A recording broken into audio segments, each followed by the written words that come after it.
Three. Welcome to Gestalt Poetry Open Mic for June. Today's featured poet is Sharon J. Burton from the Washington, D.C. area. And we will be working with her today and also everyone who's signed up. We're working. No, we're not working. It's okay. We're playing. My apologies. I'd like to start with a poem, but it's audience choice. And welcome, everyone.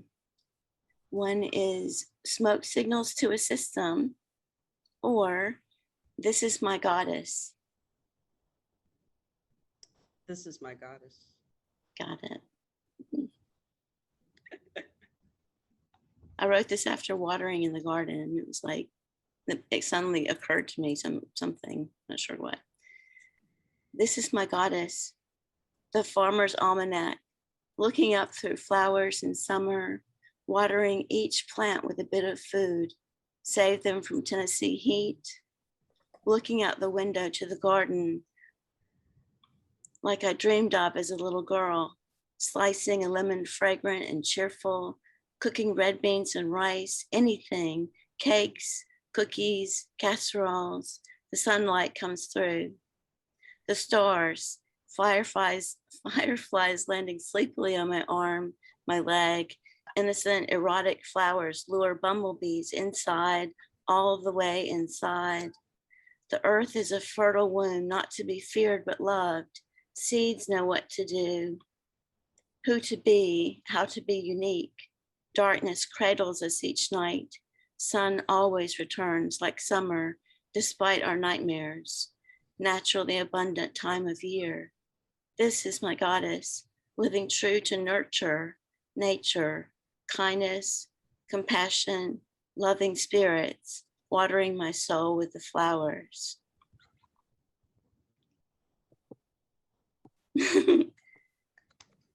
Thank you so much. Thank you so much. I'm inviting some more folks. Welcome, everyone. Welcome.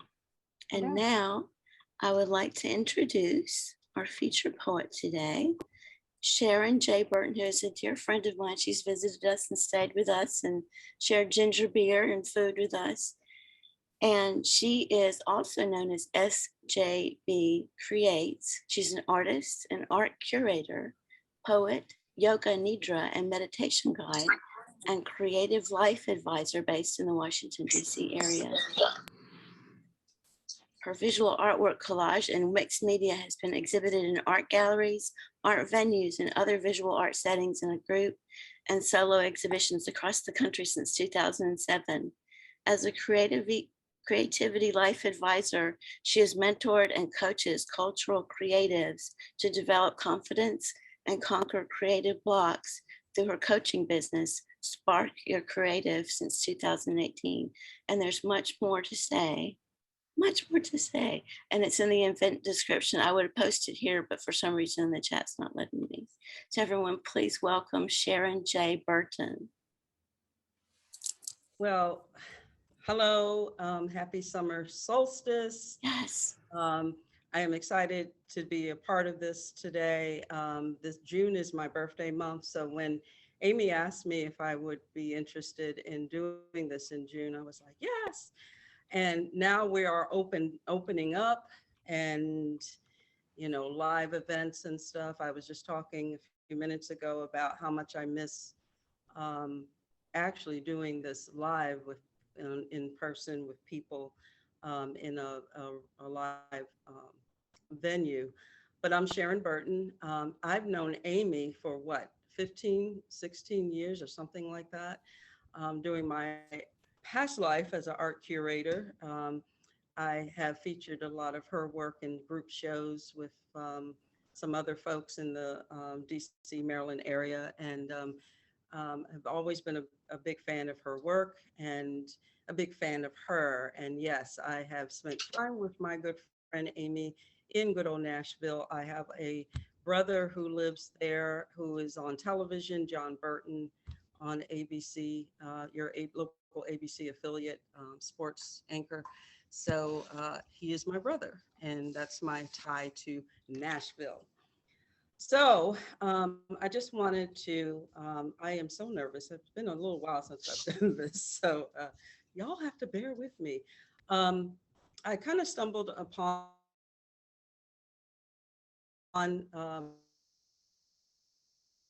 I've always written, when I was a teenager, I used to write a lot of, I guess, poems and song lyrics, and never really took it seriously until actually the last few years.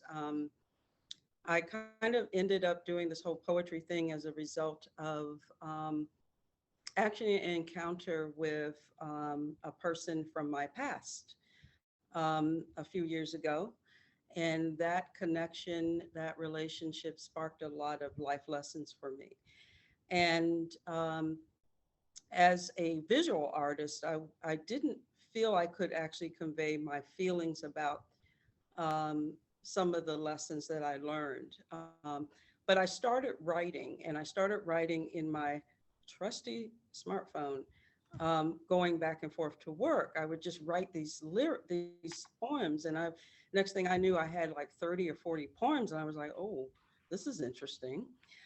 So I decided to just sort of do a little mini chapbook that I wrote for my called Moon Rising in Capricorn. And it was about this relationship, about some of the lessons I learned. Um, and I didn't really formally publish it. I just went to Kinko's and did sort of a copy type thing, shared it with some friends and got some great feedback. And then I started being encouraged to share my poetry in public. And so this is sort of the latest of that adventure. So um, I'm going to read a couple of those poems from this chapbook. And then I will read some new ones. This one was done in 2019, so it's a little older, but art lives forever. So this one I'm going to read is about an artist, an older artist that my friend and I met um, uh, who he just really touched me because of his passion for art. And he was really lonely for his wife, who was in assisted living. And it was just something about this artist. And he has since passed away in the last couple of years, which really, really touched me. But it's called For Bob W., and his name was Bob. But it was just about meeting someone who still has passion about his art and about his life. And he was in a lot of ways trying to exude his passion to us as we visited. I have a couple of his pieces in my home. So for Bob W., RIP. He was fragile, but passionate, kind of like us that day when we visited his art studio. He was an old man with a heart of gold from a distant era, longing to revise himself. A twinkle in his eye moved me. His art proclaimed his inner thoughts, surrealistic images, random stories, and sweet poetry. Self-expression du jour, screaming pain and loneliness, crying for justice. But it was his love for her that touched me the most.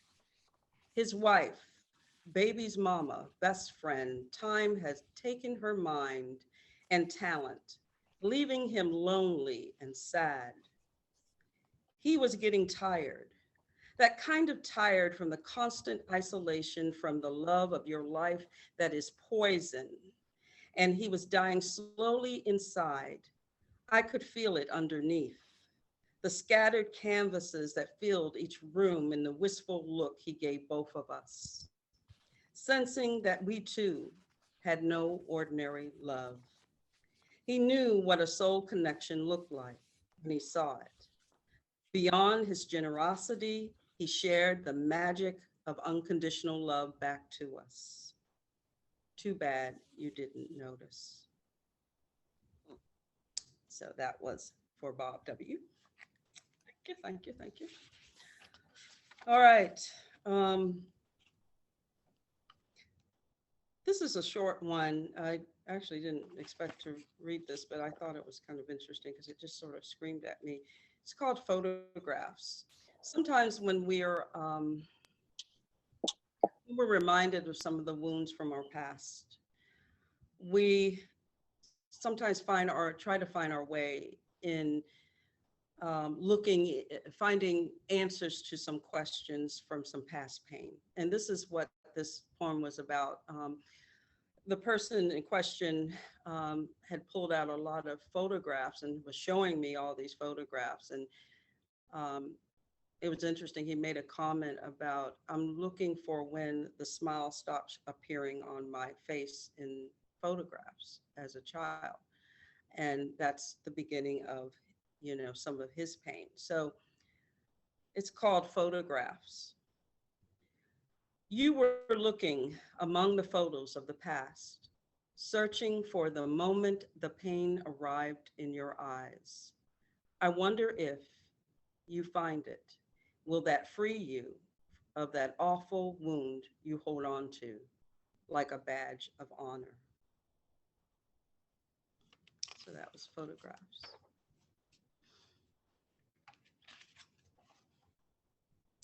The next one was sort of a life lesson for me. Anyone that knows me, I sometimes get caught up in whatever it is that I'm feeling passionate about or angry about or whatever. And this was a time I was in the kitchen of his home, and we were talking, and I was talking about something, and it was a moment where he helped me to be more mindful of the moment and to be present. And so this is what it was about, the lesson of the hummingbird. Kitchen table talk, animated hands, voice rising, so much going on, mind spinning, then one moment, you stopped me. Look, you said, and my eyes followed your hand and fell on a hummingbird, wings flitting rapidly, tasting treats from a post, nature's beauty unprecedented, undaunted and unfazed by all mesmerizing me, until all thoughts melted away, leaving me full of wonder and awe, much like a good poem in the sound of your voice. There's a lesson of the hummingbird.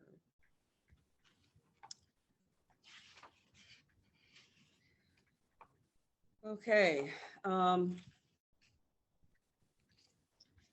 This one is about when a friendship or a relationship doesn't go right. At times, if you're not solid or grounded in your truth, you can take that disappointment as a way of a judgment against you.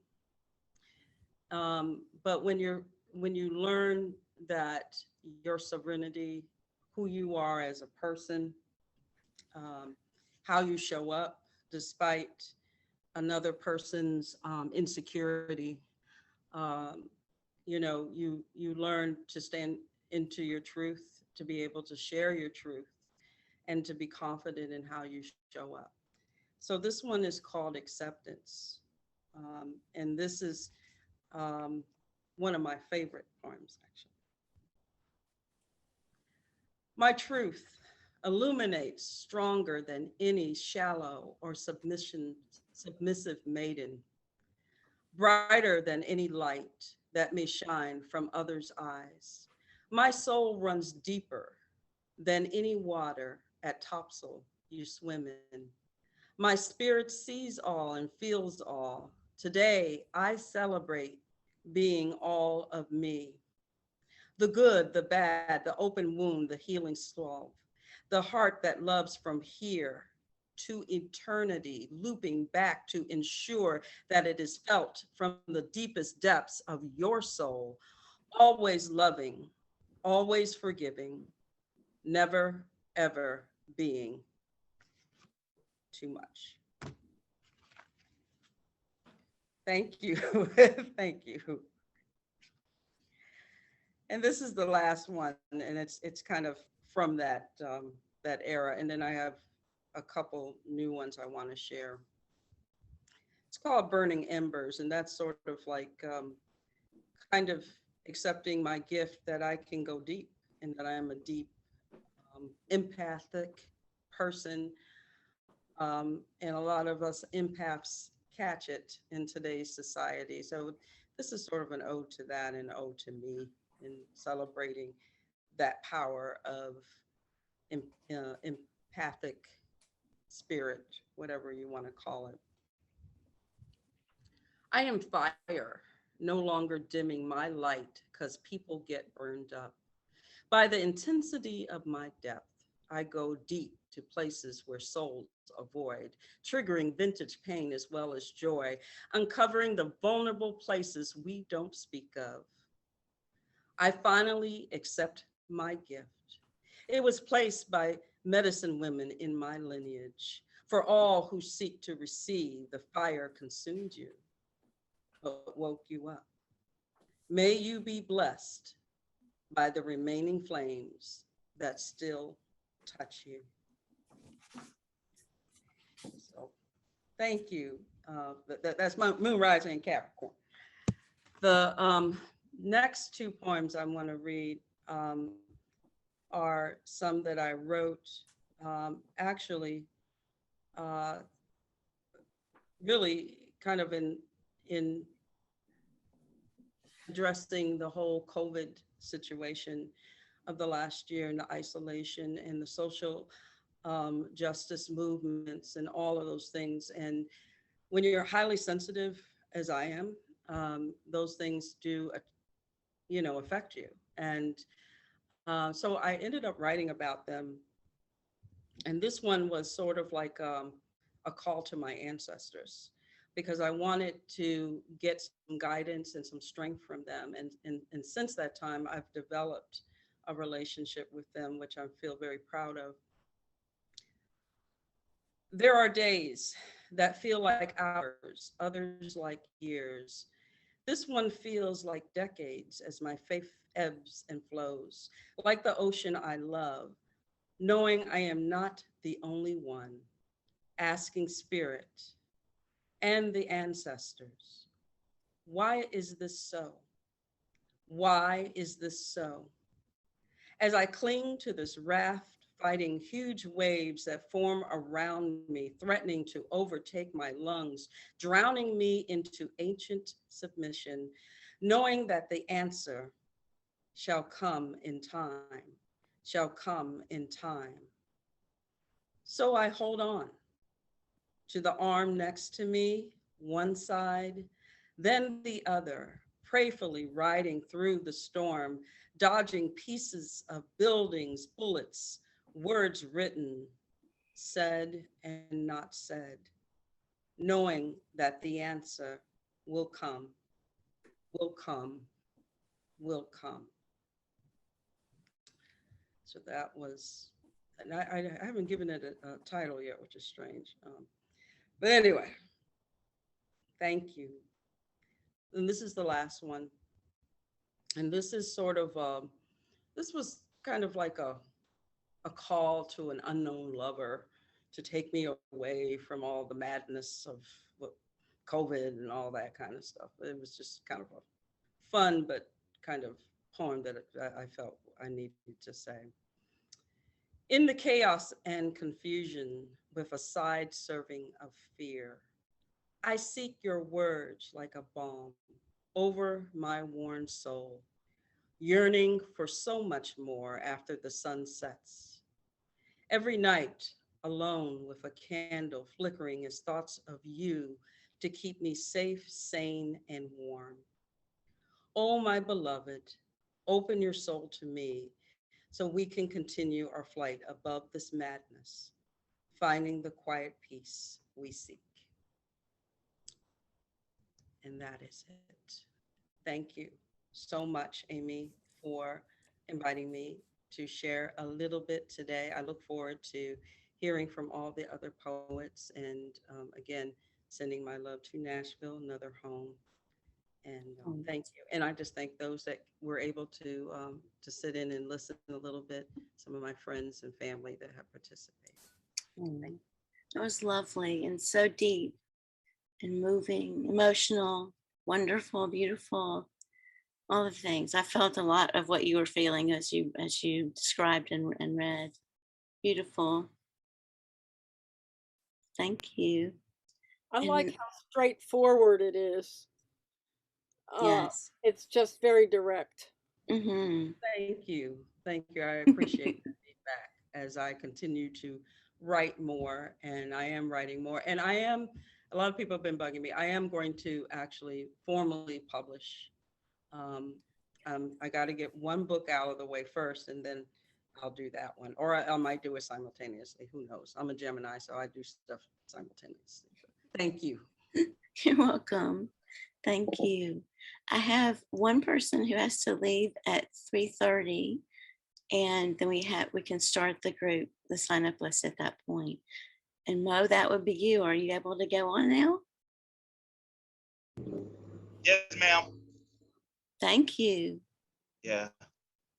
Hi, I really enjoyed that immensely, Sharon. Thank you so much.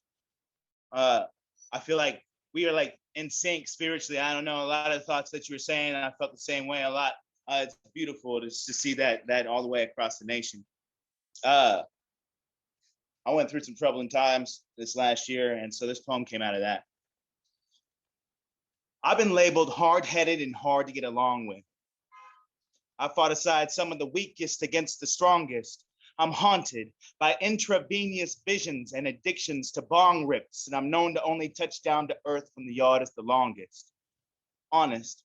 People telling me they selling these other ways to get high, but me, I'm too far gone to try.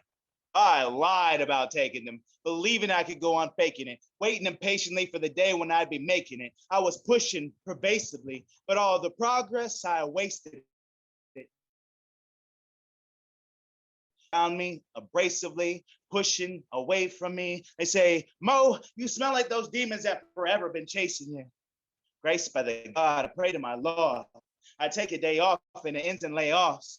They may be right, but I'm gonna tell them they wrong. Falling to more foibles by denying my flaws. Convicted, I scoff. Dismissive, I toss. Away winning thoughts, I'm addicted to loss. I'm addicted to loss.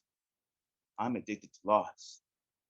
To achieve that which you never had, you have to do that which you never done. Giving up the drugs, but allowing my mind to stay numb. It's like giving up the bullets, but still gripping the gun. Every time I have a mental relapse, everything that I wove is unspun.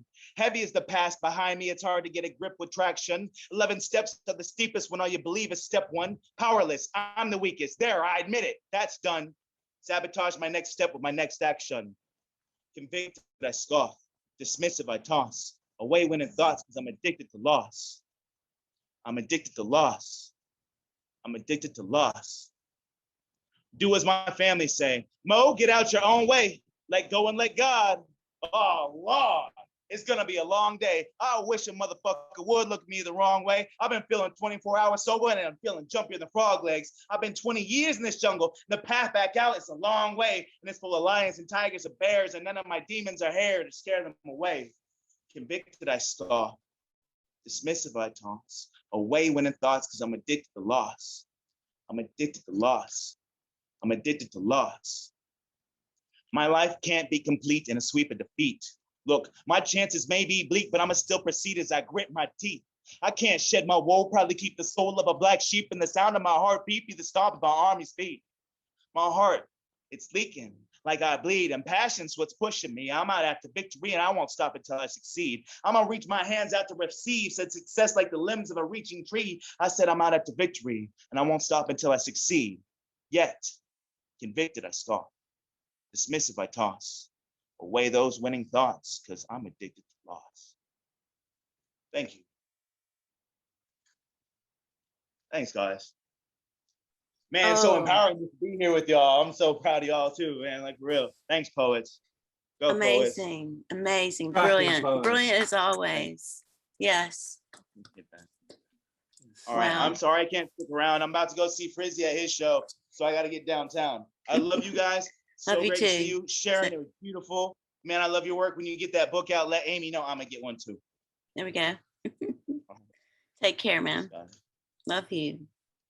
Love you. Yay.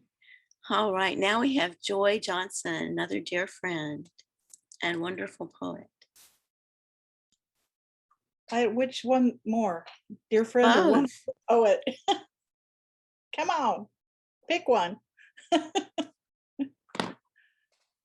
Okay, so I've been this year already engaged in 2 of these 40 days, 40 rights gizmos. And so I have a bunch of recent stuff. So I'm just gonna pick some stuff and read it. Good luck. So this first one is called Walt Whitman. Listen to the old man when he says, despise riches. Labor given over to the others is the task. Don't bow down. Don't stand by for insults to your person, your heart, your sensibility. Doubt everything, like the Buddha proposed. Find out by reading these leaves in the weather of every season, year in, year out. Become the poem. I have a couple more, at least, if that's okay with you guys. This one is called Cupidity. I've dipped into reserves of mind stuff built of wasted time, which is undoubtedly non-fictional, and a pity considering the typic condition of my teepee, not to mention the duty that tups me to cursive one icy, decisive line after another. I'm pitted contre moi to cut up with dust and words surrounding the city of my living, churning in the cup of untidiness that pretends to be a minibus of penetrating intent to produce a magnum opus when time cannot be borrowed. And thank you very much. I had another one dog-eared here. Where did I put it? Maybe it's this one. Yeah, this one. Marilyn read this one. I put it on Facebook. It's called Quake.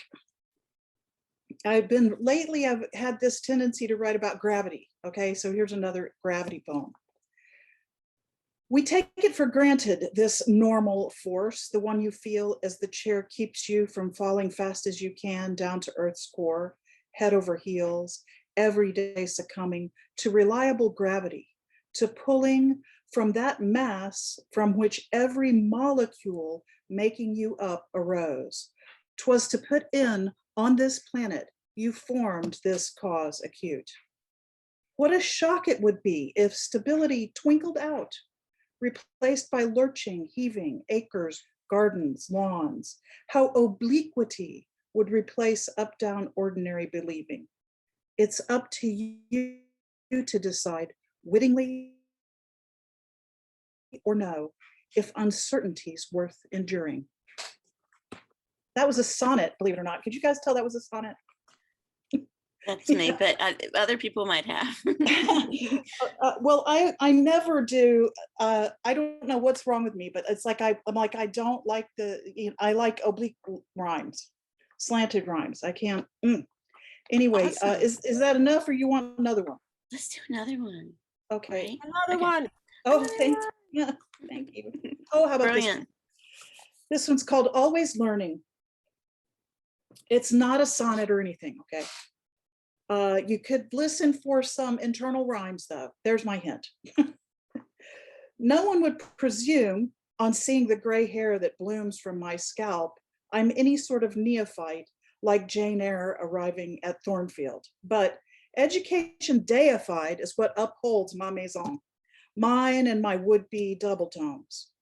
Without fail, quotidian is my learning, whether bending me, my thinking, tonight, or while on the Stygian task of unknotting calculations, chopping problems into more compliant portions, or pondering the how of cross-discipline connections. This is my now riddle. If not learning, is it worth continuing living? Brilliant. So brilliant. That was downright Shakespearean, Joy. Yes. Yes. I mean, seriously. Oh my gosh. So brilliant. Well, okay, thank you. Okay, Thank you accept. very much. Thank you. You're welcome. Oh, who's over there here? Somebody sent me a direct message about a sestina. I got a sestina if you want a long one. Let's, Maybe if we come back around, right? there we go. There we go. Next week, do we have Anna Polomina? Or is she here? I don't believe so. Lantern Carrier. He was gonna come. He may be late. Epiphany, you're driving. Are you able to be part, or should we move on? Right. Okay, I'm glad you're here. Be safe. All right, next we have Clive Oseman from the UK. Hello. Hello. Right, I'm going to do two. The first one is quite an old one. I've slightly rewritten it, and it's unusual for me these days in that it's a serious poem. And then the second one is more typically me, for those who know me. This one was written quite a few years ago now. I read an article in New Statesman, which is a magazine in the UK, and it's inspired this. It's called Neighbour. Imagine your neighbour. Let's call him Mick. You don't really know him. He keeps himself to himself and never reveals what makes him tick. He seems a regular guy. He works hard at his business and adores his kids, 5 of them, 4 girls and a boy, all with ambitions for when they're grown to be doctors, teachers, successful people like your own, proud of their dad as he works every muscle, every bone to bring the money home. You know in your heart that if the gangsters came, took away his girls and named the price he had to pay to buy them back from slavery, you'd do all you could to help him get them back. True, you hardly know him, but he's a decent guy. Never did you any harm, and you'd rightly be alarmed should such evil penetrate the calm of your peaceful town. If you'd seen it coming, their escape would have been secure, because that's how decent people work, for sure. But his name isn't Mick. It's Abu Majed, a Yazidi who lives in a village near Mount Sinjar, and he's broken because all the rest is true. His friends have rallied round, but they're drowning in tragedies of their own and can only offer tokens now everything has gone. People with once prosperous lives face impossible odds just to survive. Desperate people like Abu Majed will risk what's left of their losing hands to escape to safety in another land. But no one wants them. Their name's not Mick or Marge, so that good old matey Nigel Farage tells us they're rapists, thieves in victims' camouflage. Racists and xenophobes in editors' chairs find every possible way to scare us. They want our jobs, our benefits. They're extremists who will indoctrinate our kids. They'll be given homes when our own go homeless. Stories believed by the morally spineless who are more interested in 16-year-old tits and borderline child porn than they are in those who'd be better off unborn.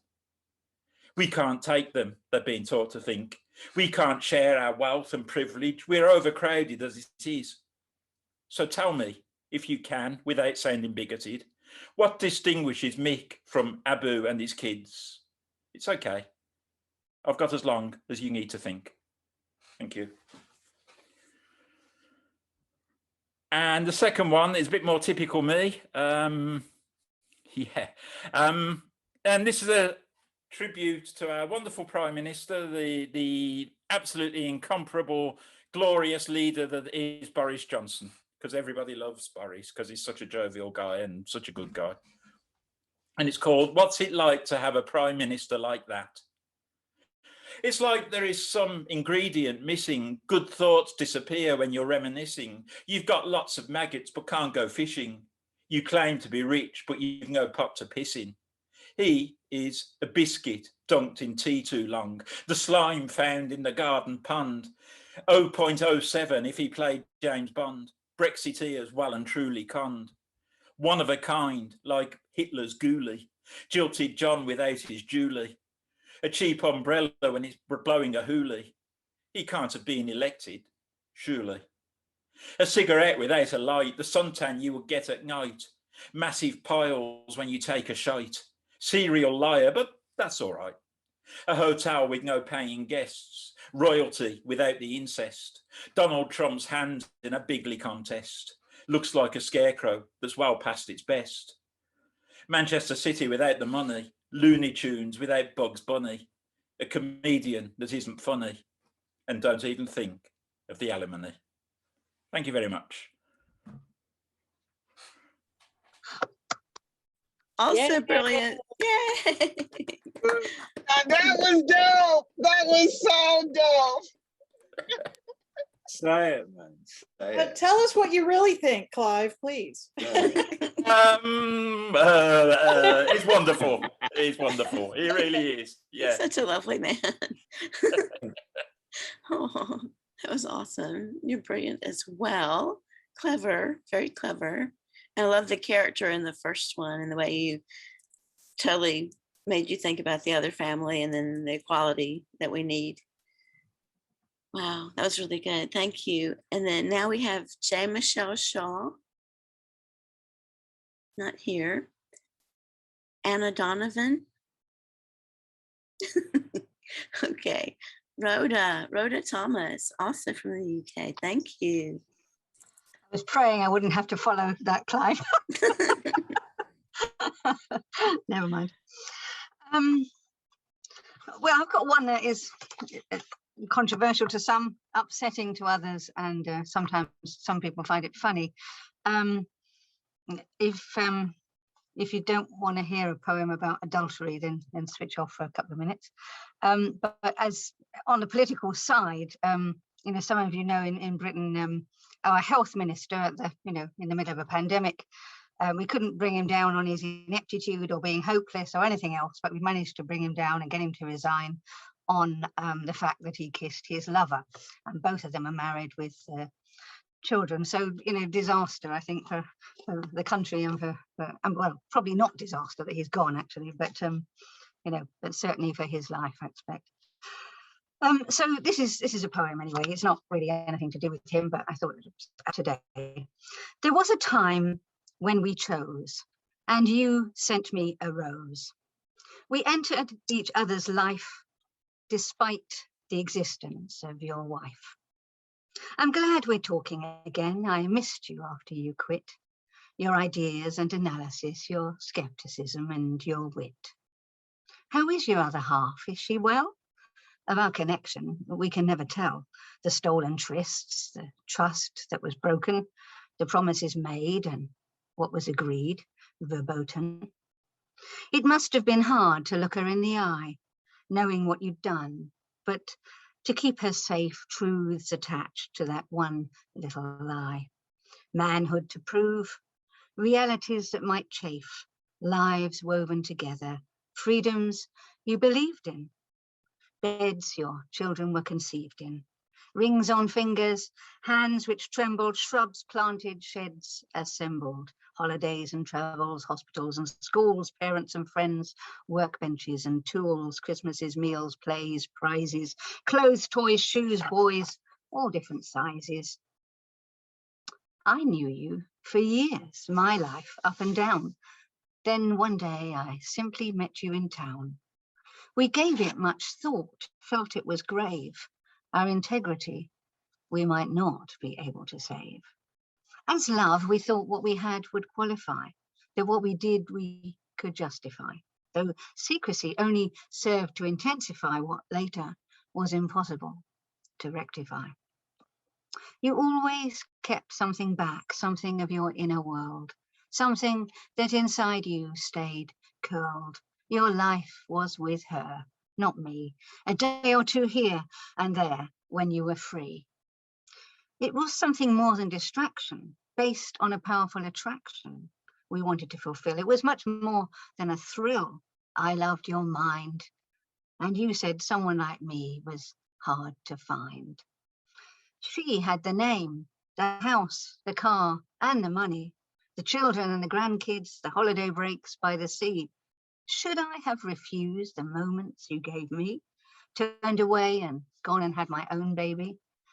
The little amounts of time you spared, the delicious anticipation, the memories of something shared over the years of valued reverberation. Should there now be only condemnation? It's important that there's no misrepresentation. We were respectful, thoughtful, and there was hesitation. We went far away, we chose a different bed. There were things we made sure we never said. But we loved, we did not deny that this would stay with us until we die. We saw the rose dawn come up over the mountain, and from the car window, we watched the heavy rain. We held hands while you drove past beautiful houses along the grove. We ordered melon and peaches and fish and ate ice cream from the same glass dish. We sought out country inns where no one would see us. Everything was organized so there'd be no fuss. We still remember our smiles and our faces, although we took trouble to leave no traces. And we always met in different places, and I picked up your pen and you laced up my laces. And you were fascinated with my cosmetics, and I was amazed by your knowledge of electrics. We talked furiously about the world, reflections and disagreements at each other we hurled. Round us, history was made and politics swirled. Outside our infrequent meetings, we did our bit. Demos, protests, helping humanity. It all seemed to fit. The personal is political, was our mantra. But our rationalizations seemed somewhat circular, because I couldn't stop feeling like a burglar. And if our ethics seemed somewhat suspect, we knew there would come a time when we would disconnect. But we promised, above all, that there would be no regret. There was no doubt that we were both consenting, and the guilt has been unrelenting. But there will be no repenting.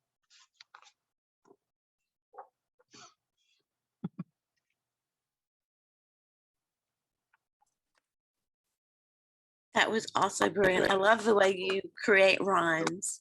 They're so they're so on point, every single one. And it turns a bit with your rhyme, if you see what I mean, the structure of it. I just love that. Thank you. Thank you. You're welcome. And now do we have Tim Evans?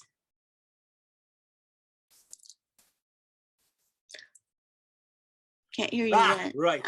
You You can hear me. You can hear me. Yes. Right. Okay. Check that I've got enough light to read by. Hang on. Yes, I do. Okay. This sort of follows on a bit from some of Clive, and yeah, like we had this ridiculous scenario of Hancock, the absurd falling from grace, not for the fact that his policies and his lack of action over COVID resulted in thousands of deaths, but rather that he was breaking the rules that you were supposed to do to try to bring those deaths down. We have one of the worst COVID rates in the world, I think. I think the US may have a worse one, although we may be overtaking you. And so, like in my book, these guys are murderers. And so this is one. I'll do two if that's cool. This is one about that I wrote like a while back, really, but still the same thing. And it's called The Wolves Are Out Tonight. The wolves are out tonight, roaming under starlight, running wild-toothed in a savage silver stream of vicious indifference. Murderers at large in a dream that the whole world is dreaming. It was nothing personal. You have to understand that. Don't get emotional. This is ground zero. There is no tomorrow. And though it's getting late, nobody's leaving. Numbers rack up in this month streaming. The wolves are coming. Their eyes are gleaming. They stole your breath from your lips with no apology or warning. It's time to meet death on this bright summer morning. The first time as tragedy, the second time as tragedy. Forget the fatalities. We treat them with brutality. We don't have a plan, but we have plenty of mendacity. Let the bodies pile high. We're up to capacity. They say evil is banal, but combine it with rapacity. Lock it up in a cabal whose only center of gravity is a badge on your lapel. It's such a hateful travesty, such arrogant cowards, such corruption and depravity. And we work for the bosses to kickstart their economy so that they can compete with China, France, and Germany. Well, your grandfather gets his second tracheotomy, and you are left wondering who is really the enemy when critical thinking is thought of as blasphemy. Government fails and thousands die in agony. Please, for fuck's sake, spare us your sanctimony, which you seem to offer without any irony. Let's face it, you're really not up to the job. You old Etonians, you Charterhouse snobs, you thought this would be a bit of a doddle, swanking about in front of the rabble, the hero of Brexit. Nice and simplistic, arrogant, lazy, greedy, hubristic. A few years of this, a few years of bliss. Premium grade Coke, some nubile researchers to kiss. Fated and adored. And when you get bored, nice one, Walmart, a seat on the board. The last thing you expected, you useless sack of piss, was to be staring into a pandemic abyss. You don't have the qualities. You like a bit of jollity. You wanted the authority without responsibility, without the basic skills, without the capability. Like all of your class, you like a bit of flash. You haven't got a clue what it's like with no cash. And once we get out from underneath this tragedy, there'll be scores to settle in simple solidarity. The workers showed the courage. The workers faced death. The so-called unskilled, the exploited and oppressed, the rich men and oppressors showed no backbone, no spine. We were led by the worst at the worst of all times. And once we get a handle on the scale of their crimes, I pray to God it's revolution time. Okay, that was a bit of a long one. Whoa. Can I do another one? Is that cool? Okay, that's brilliant. Thank you for listening to that one. I needed to get that off my bloody chest. Okay. All right. Something. I am getting a book out soon. It's with a publisher at the moment, it'll be called Bones of the Apocalypse, which hopes to address a lot of these issues. But this one is one about like the single event I think that most politicized me was traveling across the US in 1968 I got a drove-away car. We went to San Francisco. We went to Berkeley. We were at Berkeley when there were fucking armored cars on the streets and a curfew, and all sorts of shit happened and completely blew my mind and completely changed the way I saw everything. And this poem is about one of those incidents. I really can't remember if I've read it here. I'm sure I probably haven't, but anyway, it's called Incident at Twin Falls, 1968. A hot day in Twin Falls. We drive into town, wheels spinning up a thick cloud of dust as we stop at a convenience store for some 7-Ups and some packs of Marlboros. A year has passed since the summer of love, and we're on the road from New York to San Francisco into the outposts of a divided America through the deserts of Ozymandias, King of Kings. Every city, town, and village has its colony of rebels. The tribes have to stick together, for this is hostile territory.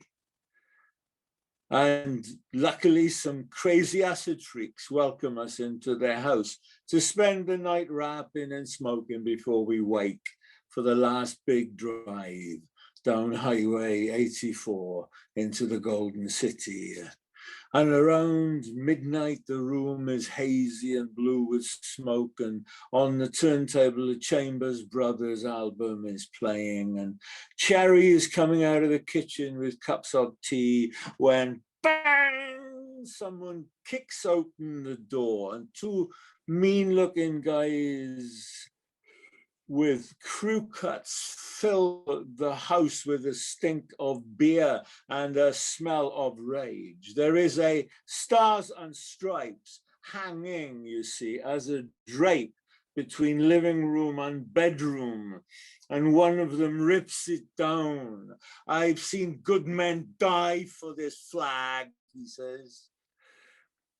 They are angry and drunk. We are stoned and petrified. Local boys on furlough just back from Vietnam, they've spent the afternoon driving around getting wasted and cursing them dirty hippies with a US flag hanging on the wall, so that by the witching hour, they're ready to kick in our front door and teach us a lesson. They glare around the room. They zero in on me. I have the longest hair of anybody in the room. I'm gonna cut your hair, motherfucker. You got a scissors? The room shakes its collective head. Or a knife? And then luck flies in at the window like a bluebird. For one of our group, a bearded biker is a school friend of the second grunt. And they're talking about old times, and the tension drains away. And the 2 guys relax and they start to apologize. And after a while, they leave and we collapse onto the beanbags. But there's no time for relief because suddenly the front door opens again and the first guy returns to apologize some more. We desperately wanted to fuck off, but he wants to talk. And he tells us a story about being above the jungle in a helicopter with some Viet Cong prisoners. And they question the first one, but he's tough, he won't talk. So they throw him out. And the second one is tough too. He won't say a word. So they throw him out as well.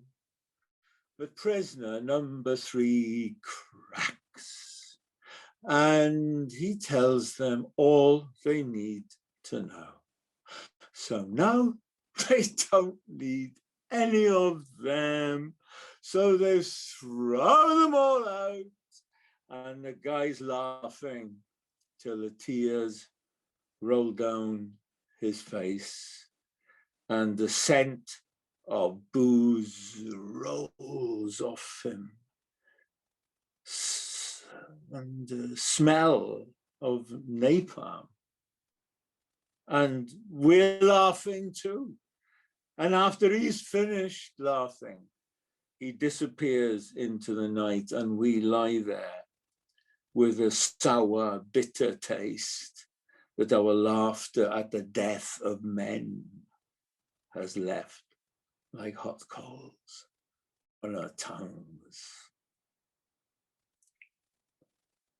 And early in the morning, our friends give us breakfast of coffee and waffles.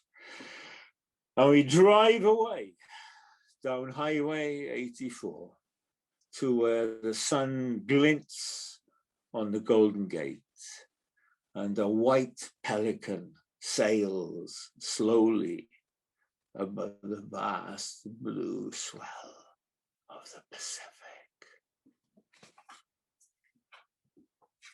Cheers, guys. Thanks for that. Oh, wow. Yes. Oh, wow. Oh, my gosh. Also brilliant. The characterizations, the rhyme, the tension in every line. So much going on there. Wonderful. Thank you so much. The way you read it, too. Exactly. I channeled it more powerfully tonight than I have before. I don't know why that is. I think it's partially the group, but cool. Thank you. Okay, it'll be in the book when the book should be out in the next month, I think. So I'll splurge it all over Facebook. Thank you, guys. Thanks for listening. There were 2 long poems. Thanks for listening to them. That was awesome. Thank you. We look forward to your book as well. And next we have Jeff Cottrill. Okay, Welcome. Thank you. Here's a relatively new one, Salesman. Good morning, Mr. Heath. So glad you could make time to see me today. You're one of my favorite customers. How's everything at Heath Widgets Inc.? Good, good. Selling a lot of widgets, bringing in the profits. I'd like to think we've been playing a big role in your success. How's your wife these days? Good, good. She's doing well. And that son of yours, how's he? Oh, he died 2 years ago in a freak road accident. That's terrible. So sorry for your loss. But let's get straight to the point. Kicknuts Industries always has the best interests of you and your business top of mind. I see that your Kicknuts contract is due for renewal, so I'd like to take a quick review of your account. I see you've been on the Kicknuts Silver program, which entitles you to receive 2 kicks in the nuts every business day for a full year. The annual price of the Silver program has increased to $799 plus taxes. It's our most popular program, so I'm going to go ahead and confirm your renewal right now. What's that? You don't want to renew the Silver program. You don't think it's justifying the cost. Listen, I get that you want to see monetary results right away, but I've told you the Kicknuts solution doesn't work like that. It's not like buying widgets where you pay the money and you get the widget right in your hand.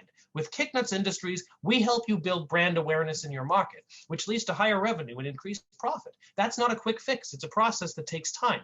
But I'll tell you what, have you thought about upgrading to our Gold program? The Gold program entitles you to receive 4 kicks in the nuts every business day for a full year. And as it happens, we've got a special on right now for the Gold program. You can have it for only $1,599 plus taxes. It's a steal, Mr. Heath, so I'm going to go ahead and confirm your upgrade right now. What's that? You don't want to upgrade to the Gold program. You're a little skeptical that it's right for you. Listen, I know how scary it is to make a change, but that's a part of life, Mr. Heath. You've got to take risks. If you don't take risks, nothing ever evolves and your company stagnates. We're just trying to help you grow your business and fulfill your market potential with our unique talents and expertise. But I'll tell you what, as it happens, the Gold program is now available with a special offer. On top of the standard 4 kicks in the nuts every business day, we can give you 2 nipple yankings for an extra $500. Again, that's 4 kicks in the nuts and 2 nipple yankings every business day for a full year at the low price of $2,099 plus taxes. It's a rare opportunity, Mr. Heath, so I'm going to go ahead and confirm your upgrade right now. What's that? You don't want to upgrade to the Gold program with extra benefits? Well, I don't know what to tell you, Mr. Heath. I'm giving you the best of the best that Kicknuts Industries has to offer. I'm giving you the kind of value added that Fortune 500 companies would kill for. But I'll tell you what, I'm not really supposed to do this, but you're one of my favorite customers, and I sure want to keep this relationship going for at least another year. What I can do is arrange things down at the office so that you get our services exclusively from our finest nut kicker, Sal. I'm telling you, Sal's been in the nut kicking business for more than 30 years, and he trained with the master nut kickers in Europe and Asia. I put my complete faith in Sal. On top of that, I can offer you free courtside seats to that big basketball playoff game happening next Saturday. Ah, you like sports. I should have known. Lots of people like sports. Well, maybe there's more sports where that came from, Mr. Heath. So I'm going to go ahead and confirm your upgrade right now. 4 kicks in the nuts and 2 nipple yankings every business day for a full year, all from my guy Sal, and lots of sports tickets too, all for the unbeatable price of $3,099 plus taxes. Just sign the contract here. Beautiful. I look forward to our continued working relationship, Mr. Heath. My best wishes for your wife and son. Good luck. So that was called Salesman. If I have time for another shorter one, this one's also relatively new. It's called Vanilla Ice Cream People. From the makers of vanilla ice cream, we now bring you Vanilla Ice Cream People. You find them in all the monster malls and gated backyards, never leaving a location without a car.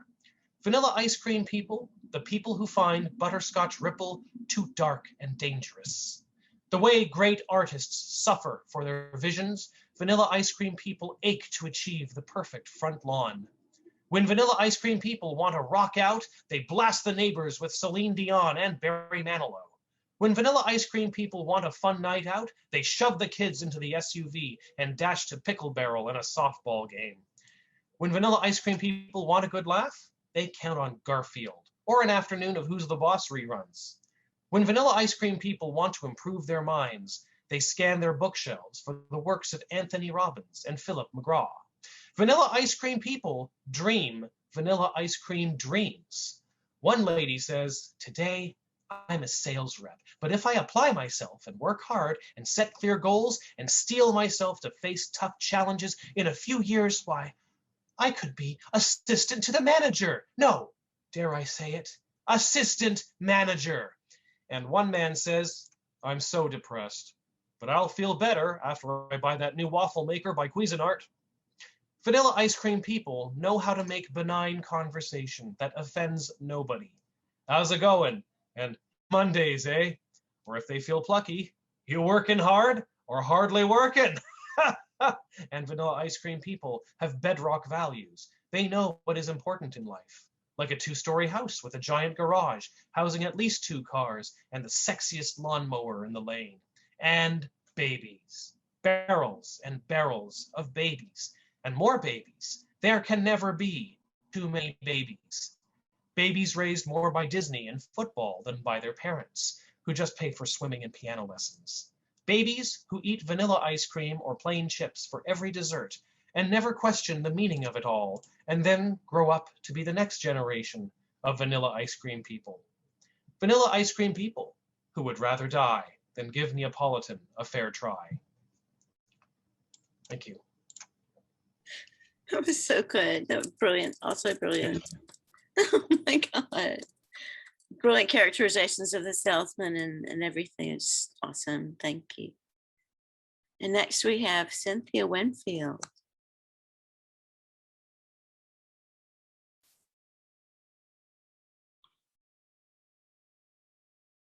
Are you there, Cynthia? Asking her to unmute.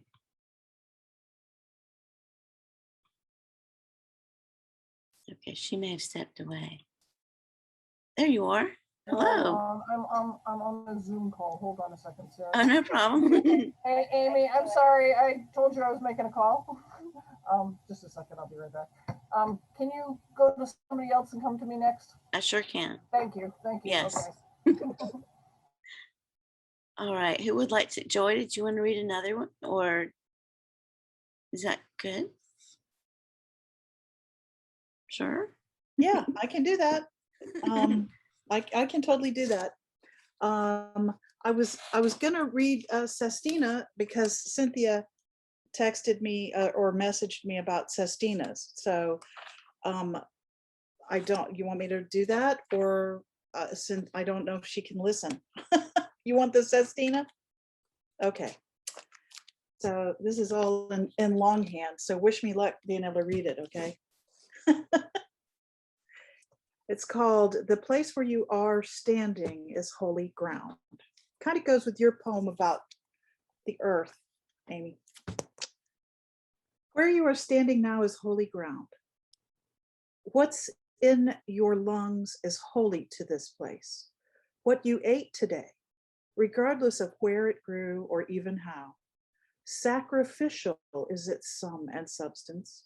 Appreciate you are in space, closely savvy where you're standing. Because like all of us, you are stranded on your mother, the earth, whose sacred ground underpins and permeates all we are. For the human race, there's no other place. The Holy of Holies made us and is the greenest pasture in a plastic war. Barreling along is not sentience where reflection, reverence, gratitude stand for comprehension of the real. It is undoubtedly what does run us aground. It's certain this world we cannot replace. You're entangled no matter who you are. Why can't each one see the one true amour? Invisibility is the price of the here and now. Unconditional love misplaced onto participants busy sanding the veneer of topsoil right off the ground. Can we stop and fulfill a new thesis? A tract that saves us all timely and viz a new deal that deifies earth, water, air. Humanity occupied and the globe growled. Put your ear to the ground and hear the whir that imbues every action with its standing in the pantheon of meaning of place. And the implication this earth, space, its drift, tenor, gist, significance is so subtle but supreme. You'll be standing, struck by its cold but pure love, its attar over bowls, and rends myself with its wares. The place where you stand is holy ground. The place where you are standing is holy ground. The place where you are standing is holy ground. The place where you are standing is holy ground. So beautiful, Joy. Oh my gosh. Well crafted. Oh, brilliant vocabulary. Just wonderful. Thank you. Thanks. You're welcome. It's also sort of sobering. But in a good Welcome way. to my world. No, Joy. Okay. Not that I was like leaping about or anything previously. All right, Cynthia, would you like to go now? Okay, welcome. Thank you. Sorry about that. Yeah, I'm getting ready to travel. I'm doing 20 things at once. Hey, I have the beginning of my audiobook to share with you. So let me see if it will play. Let's see if I can find a puppy. Where are you? Come on. Da, da, da, da. Second draft. I think I probably have time to play one for you. Where you go? Come on, open.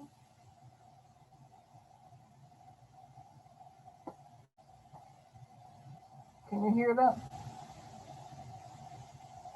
Can you hear that? You're not hearing it? No. Darn it. Are you able to read it?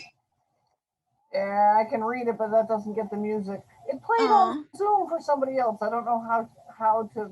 Doesn't matter. There's a share audio button. Let me see what I can give you then. What do I have? Let me turn that off.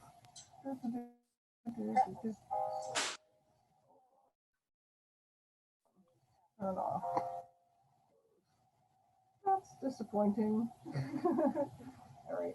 I'm sorry. I'll just find something real fast. Okay, you're fine.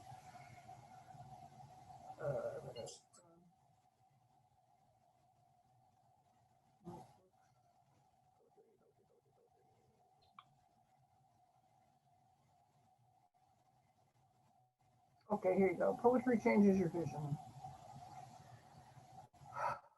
This is your mind, a crazy haywire mess of jumbled thoughts, going everywhere, nowhere, getting some places, getting lost. Busy, busy, always freaking busy. How do you like living in this crazy, busy mind?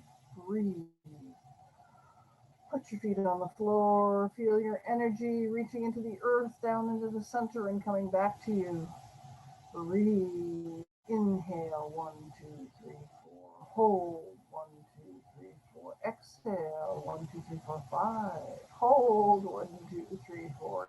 Inhale, 1, 2, 3, 4. Repeat. As I talk, breathe slowly, inhaling to the count of 4, holding, exhaling to the count of 5, holding, and then inhaling again.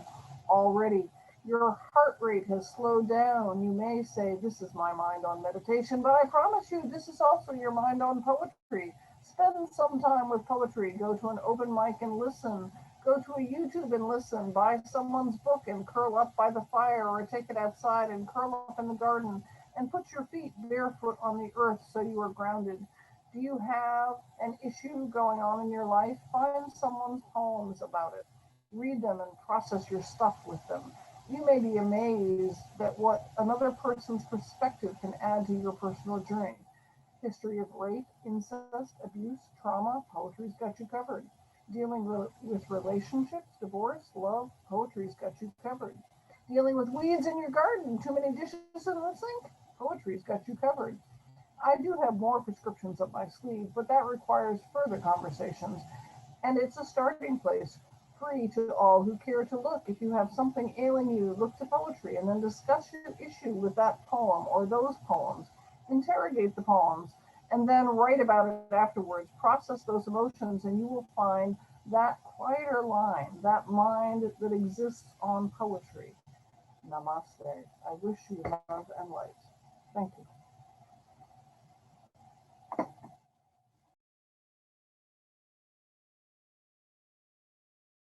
Thank you so much. I was sending a message there. And then, that was beautiful. It really touched me. I can't hear you. You can't hear me? What? Okay, you can hear me now. Now I can hear you. Okay, good. You were unmuted, but I couldn't hear you for some reason. Oh gosh, that's weird. Okay. No, I unplugged my earphones and I guess my computer is looking to the earphones, whatever. Oh, okay. Well, thank you for sharing. That was wonderful. Thank you. Very moving. I could feel that. And now we have Lantern Carrier.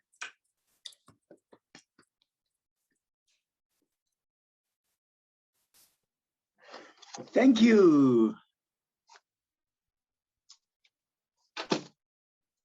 Spirit of my mother.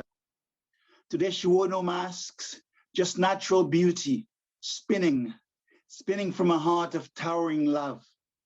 I washed her hair, those gray strands reminding me of the silvery moon, of endurance, fortitude, of the many years of struggle. Her eyes, the seat of the soul, spoke of an empress of great resilience, concern, and self-giving amidst almost impossible odds. The glazed stain of the cataracts was still there, memories of a dark wine-cold diabetes that attacked her brain, or islets of Langerhans, made her legs like dark clouds reeling from the ails of neuropathy. I washed her face, her sturdy hands and neck. They showed signs of a queen who was born to bear, to love, to pay a heavy price for loving. Her face was dignified, filled with the majesty of an empress who bore life's challenges without complaint.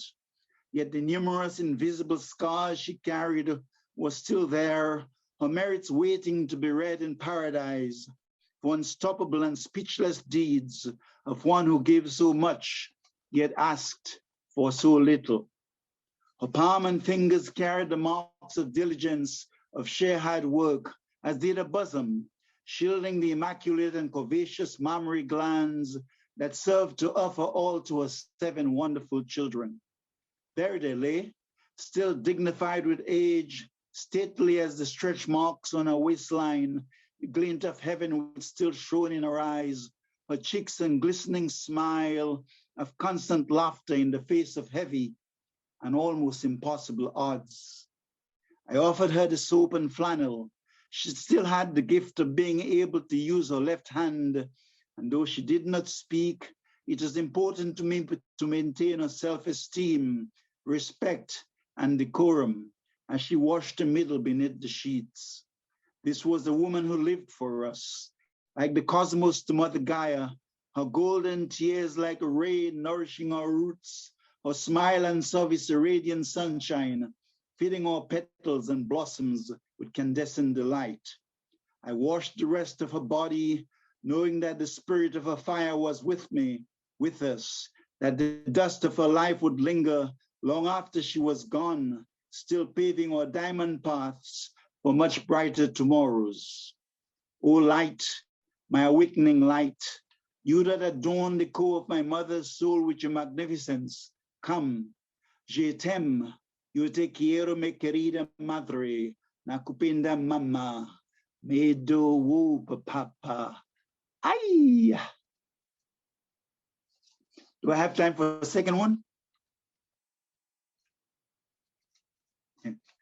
Thank you.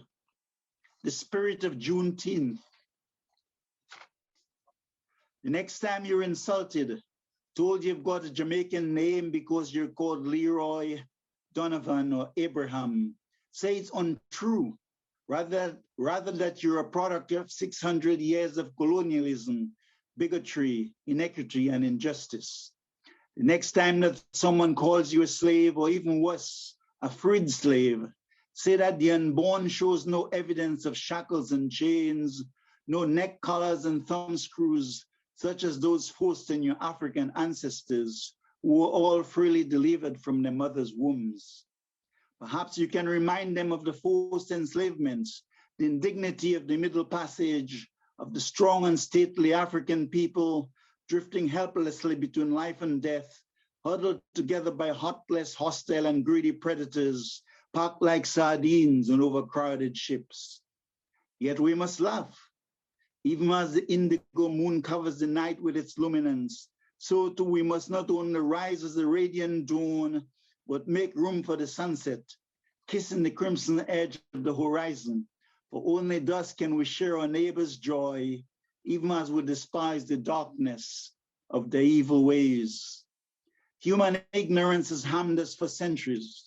They came from the dynasties, powerful empires, Babylonians, and even Adam in the Garden of Eden, allured by the red nakedness he so erroneously believed to be synergized with the throbbing of his heart. Today we celebrate Juneteenth, a portmanteau of June and 19th, even while still searching for justice. Lincoln's proclamation spoke of a liberty of sorts, which is yet to materialize. Yet it's a significant step for the soul to celebrate, to pray, tell stories of a history much too intense for the comfort of some of our neighborly brothers and sisters.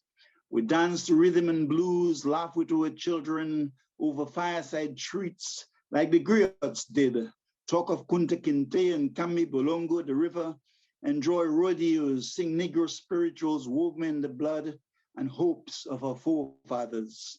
Yet we remember that some 3 years after the proclamation, some 32 years after it was praised in Britain, 1833, we were still far from so-called freedom, still cotton picking for oppressors, still segregated and punished for daring to mention our legal right to celebrate this great jubilee to determine our own future. There was still no voting, no eating with whites, different water fountains, schools and parks to name a few. Yet Juneteenth, more than Independence Day, implies freedom for all, and what a government chooses to honor and celebrate should normally speak to its core values. We hold these truths to be self-evident, that all are created equal, that they are endowed by the Creator with certain unalienable rights, that among these are life, liberty, and the pursuit of happiness. Is our enslavement over? The yoke of the knee of bigotry still pierces our hearts, even as gentrification and disparity forces us into ghettos, causing us to gather like sheep, while the privileged few ensures that we have minimal impact in an endemic system tainted by greed, corruption, complacency, and mistrust.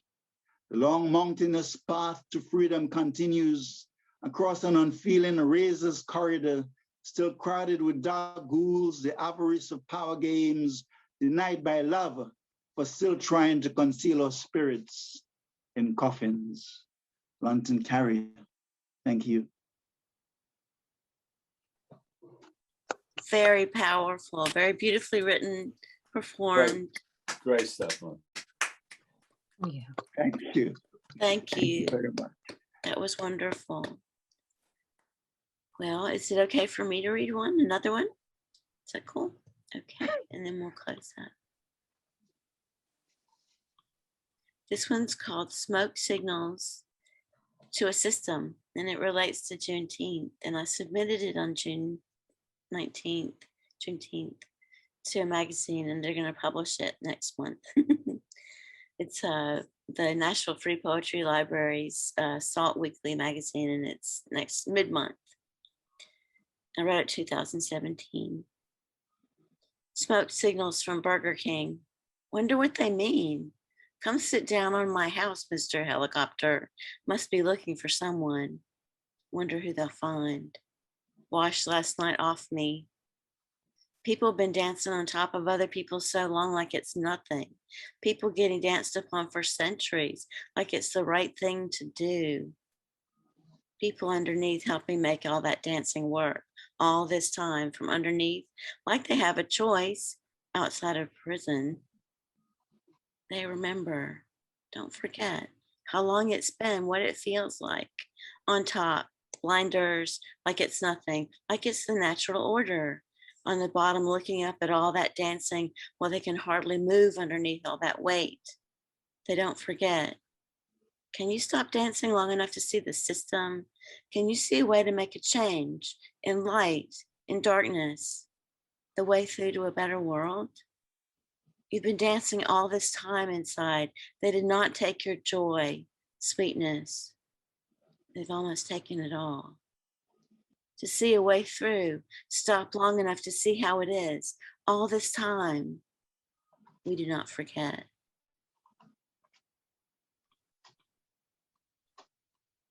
Thank you. So heartfelt, everyone. So brilliant, everyone. It's been a beautiful afternoon. I really appreciate everybody being here. And we're blessed to have each other and blessed to have you here. Our next one is going to be July 26th with Lydia Cook, or Born to Write is her stage name. And so she'll be here the fourth Saturday of next month. But thank you, Sharon. Thank you, everyone who read and performed and listened. It's been a beautiful afternoon, and it's good to see everybody.